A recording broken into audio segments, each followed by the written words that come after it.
All right, Tallow Abbey is the name of this map. This is game number 5 in the Winter Series 2013 final match between Giant Killer General and Dantski's team. Let's see if we can pull that up there. Yeah, so this is Giant Killer General's team, the black team starting up in the north. They're going to have Giant Killer General, of course. Paris and Eastwind are observing Evil Jake, Dak, Paladice, Mercredon, Punk User, and Adrenaline. A pretty good force, I would have to say, with good players all around. Opposite them, it is going to be Dantski. The I don't know what color would you call this. It's kind of a green, mint winter green, I guess. Kruniak. K-Size is substituting on this team in place of I don't know who. Master Chief is here, Honky is here, Browning, and Milkman. So pretty good team, but are they going to be able to blunt the offensive of Giant Killer General? Are they going to be able to put a stick in their spoke? How's it go? Gee, I don't know, but I'm not sure.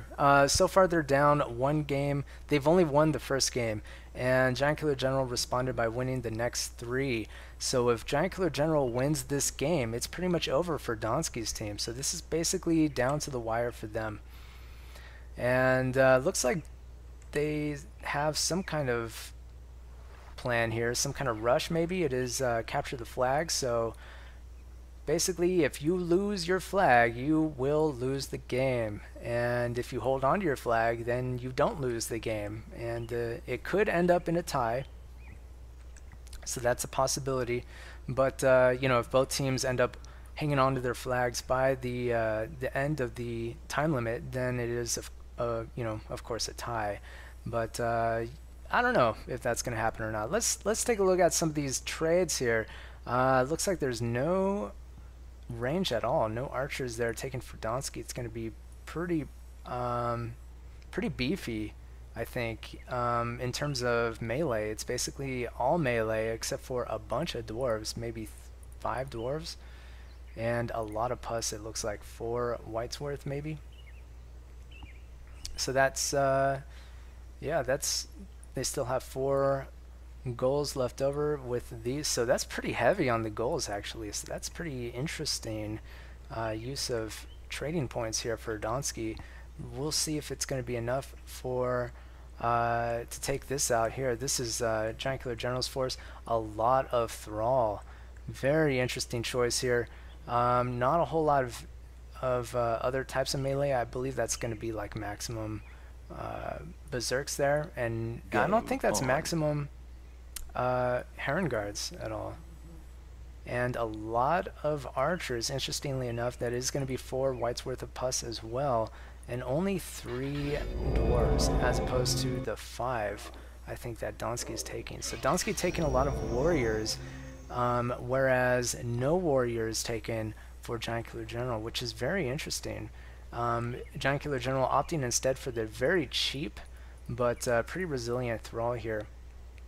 They're worth 2 Thralls worth 1 warrior, so that might work out for Giant Killer General. The only thing is they're very slow.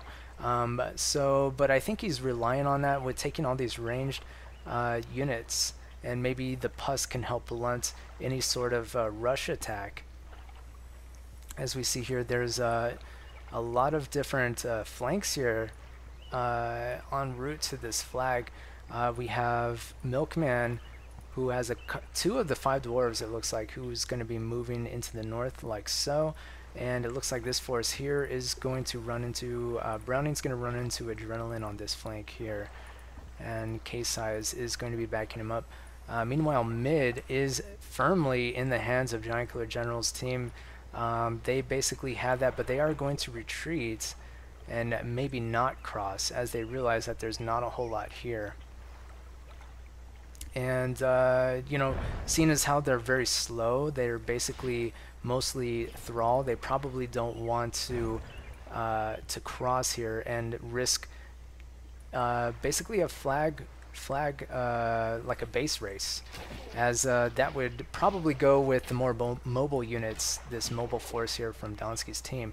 And also too, they are going to probably reinforce this position just a little bit. Adrenaline, don't want him to fall. This is a superior numbers here on this flank, but they're going to retreat as they really can't rush in and do all that much damage, especially with all these ranged units, these archers here, dwarves, puskulls.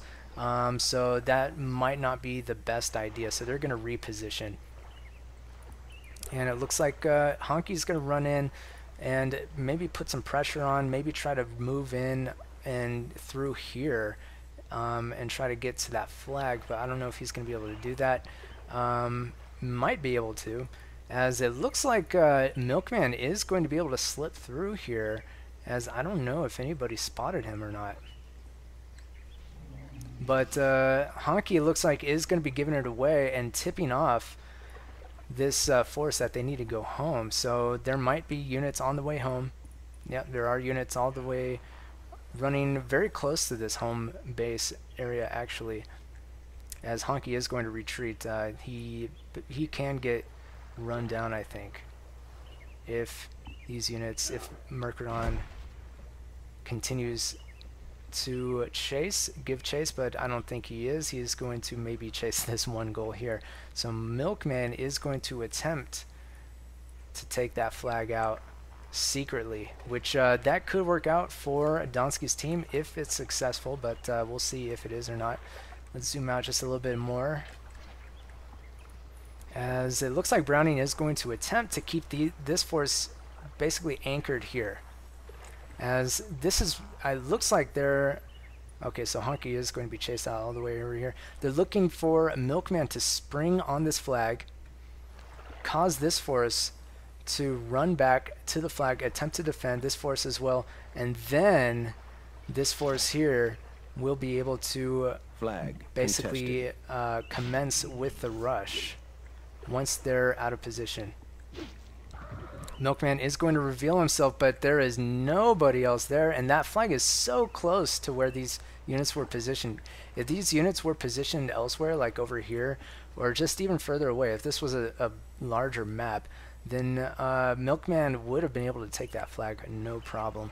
But seeing as how the flag is actually kind of small, these units were able to, even the Thrall were able to back into position, get back in position and defend the flag. Milkman is kind of in a hard position to be in, as he does have a couple of these dwarves. However, you know, handling a couple of dwarves is not really easy to do, especially when you're looks like Kruniak is basically getting taken out here. That rush could have been really good, but now I'm starting to think it wasn't, as it's 69 to 90%. I didn't see exactly what happened there, but bottles in water, that would explain it. As I think this rush was basically taken out. Maybe a pus lit up those bottles in the water, taking out most of those melee units. Let's see, where is Milkman? Milkman was taken out as well. Master Chief is going to maybe cross and try to do something, but he's going the wrong way. He needs to go this way towards the flag, but even then I don't know if he'd be able to do much against that. 75-38%. And that was incredible. Like, I kind of want to go back just to watch this go down, just to see what happened. Unfortunately, I can't rewind in a film, so I'll tell you what. At the end of this, I'll append a video showing exactly what happened in this location here. But it looks like these units, K-Size is going to retreat. Dantski is going to retreat. But even with that, there's just not enough here. Master Chief going to be taken out. There's plenty of time here, so Giant Killer General's team just needs to play it safe and take out Master Chief. Basically, one flank at a time, and weaken the enemy force and take this flag whenever it suits them. As there's really not a whole lot that can stand in their way at this point.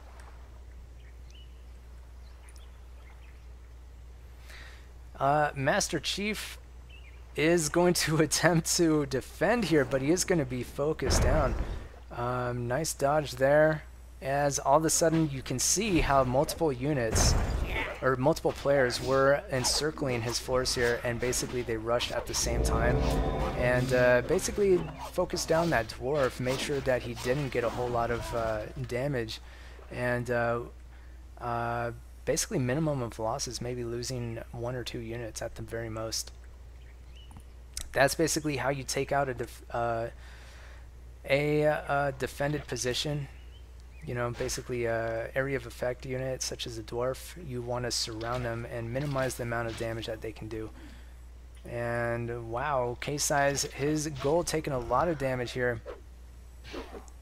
Basically loses that right away. And Dak is going to get rushed here, but that is a lot of Thrall, and that is a dwarf as well, going to be doing a lot of damage.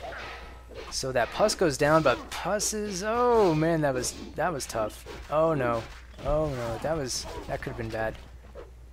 Oh, that poor goal wasn't able to do anything. These goals had, Honky's goals had satchels.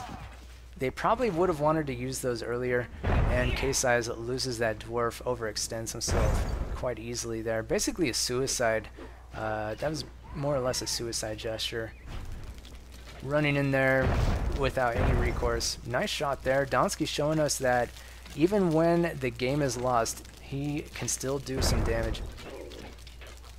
Although at this point it's basically game over, and he knows it. He's gonna do what he can here. Contested. Does that goal does indeed have a plus? Contested. Dantski going to attempt to keep him back though. That goal is going to throw it down, and it does take out that dwarf. So yeah, Dantski in the end does lose that. These Thrall are basically fodder here for this melee force, and that is that. So I think Dantski's team, everything fell apart right about here. This entire that entire force got taken out. Really quick, we'll go over some of these players, see what happened here. Yeah, we can see Kruniak lost 11 units and only killed 2, and Browning lost 11 units as well, only killed 3. Who else was on that flank? I mean, Honky lost 10 units, only killed 0, and K-Size lost 9, killed 0 also. I mean, it just didn't work out for this team this game. Pretty lackluster showing there, and pretty much everybody on Giant Killer General's team posting pretty high ratios. And damage is going to go to Adrenaline, believe it or not, with 84, just barely ahead of Giant Killer General on that, who managed to get 81 damage. So that's going to be it for this game. I'll do a really quick rewatch so you can see that one play that happened down here that I missed. And yeah, after that we'll see you in game 6. Team eliminated. Game over.